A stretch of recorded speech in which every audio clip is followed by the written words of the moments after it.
No, okay. So then, what is people's biggest problem in society?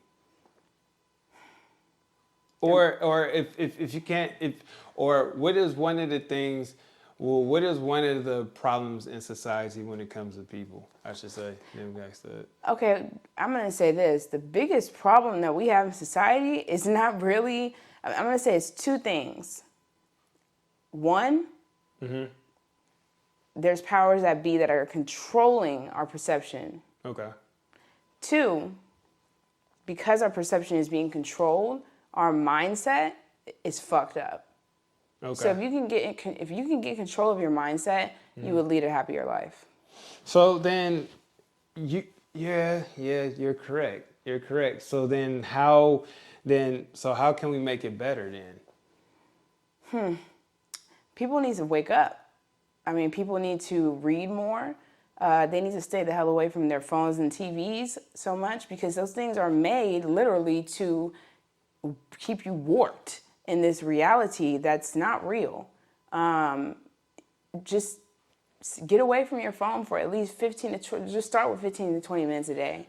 Phones and televisions, yeah. Like I heard people say that TV is pretty much like witchcraft, televised televisions and things of that sort. You know, like by what you see, you're constantly being programmed and you're not even knowing it. Or even on your phone, like YouTube, right? I was talking to one of my friends and I was letting them know, I said, listen to the word YouTube. It's YouTube. They're watching YouTube. Yeah, Everybody I'm in the tube platform. and you're watching me. Yes. Exactly. I hope you're enjoying it. So, it's what is Black people's biggest problem in society? Okay.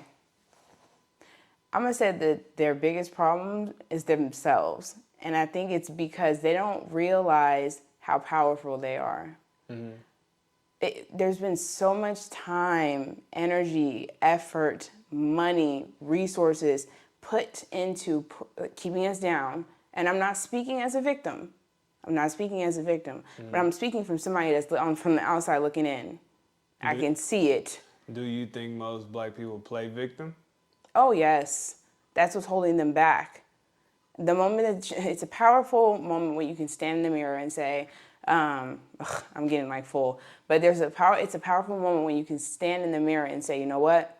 This is my fault. I fucked this up. But you can also control the next outcomes because you know why there was an issue.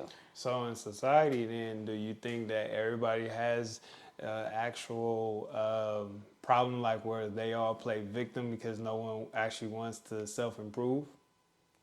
Okay, so I think it's deeper than that. I think there are certain people that think with different sides of their brain. Okay. There's people that think with the right side of their brain, some people that think with the left side of their brain, and some people are blessed to think with both sides. And those are very different and special people. They can be very eccentric.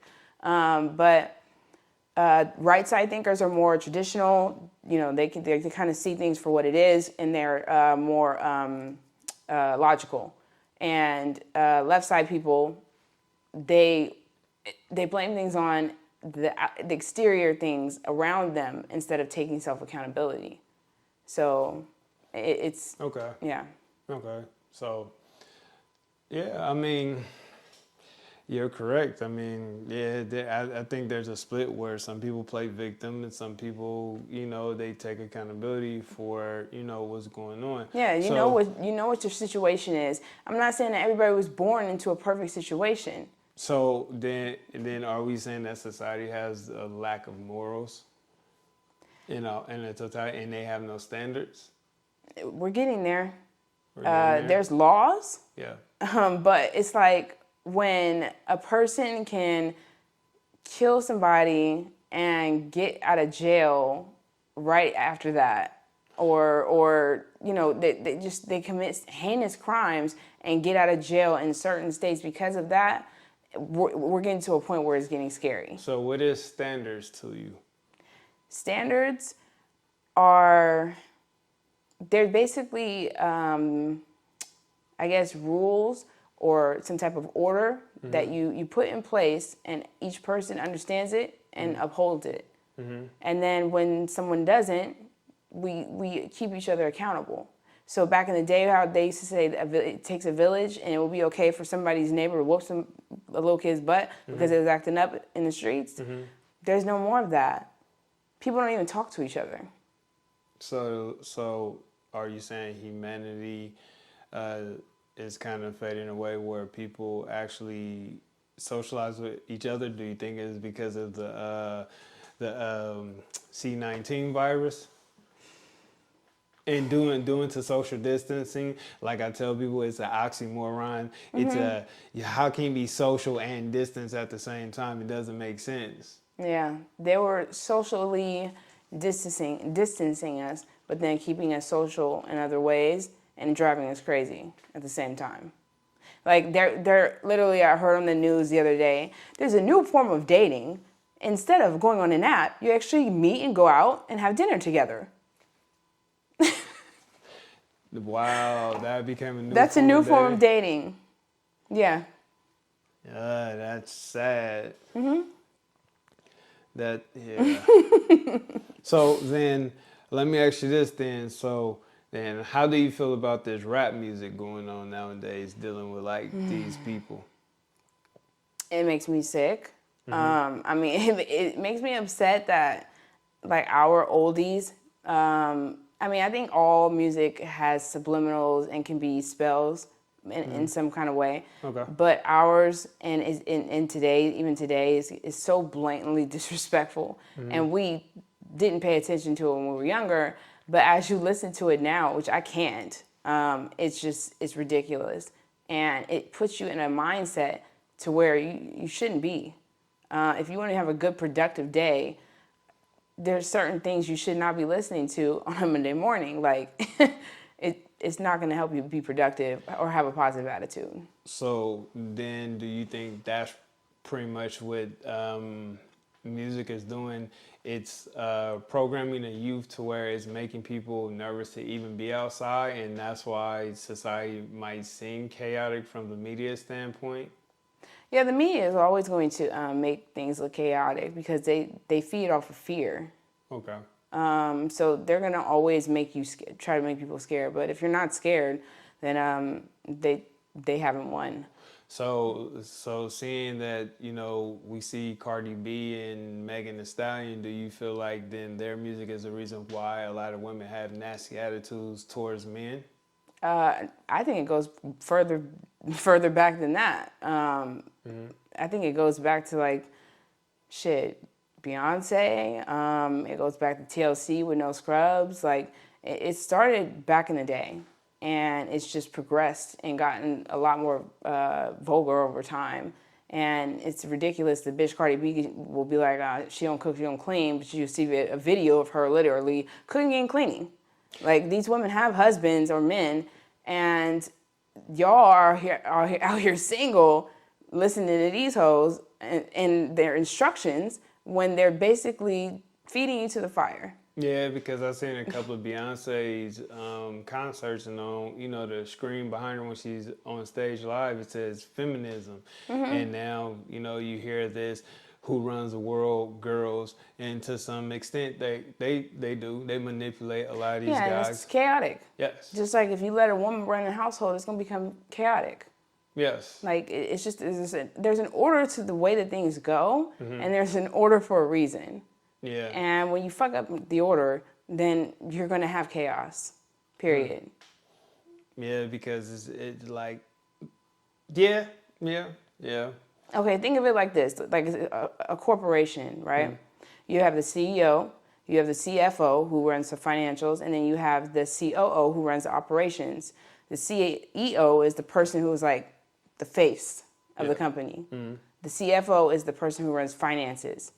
CEO is responsible for making everybody feel comfortable. But then all of a sudden he switches with the CFO.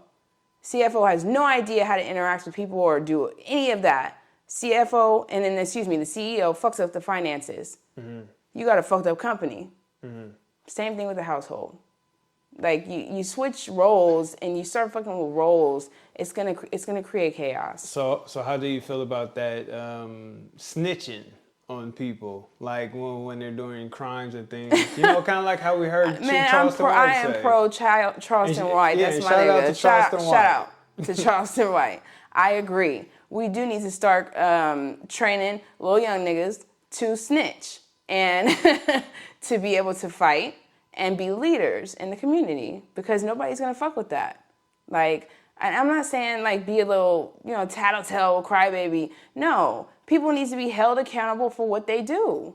And I don't understand how a white man, if a white cop, kills a black person, we want to put them on a cross and burn them at the stake. But yet, you can watch somebody get gunned down in your community, and I ain't seen nothing. That don't make no sense. Yeah, that don't make no sense.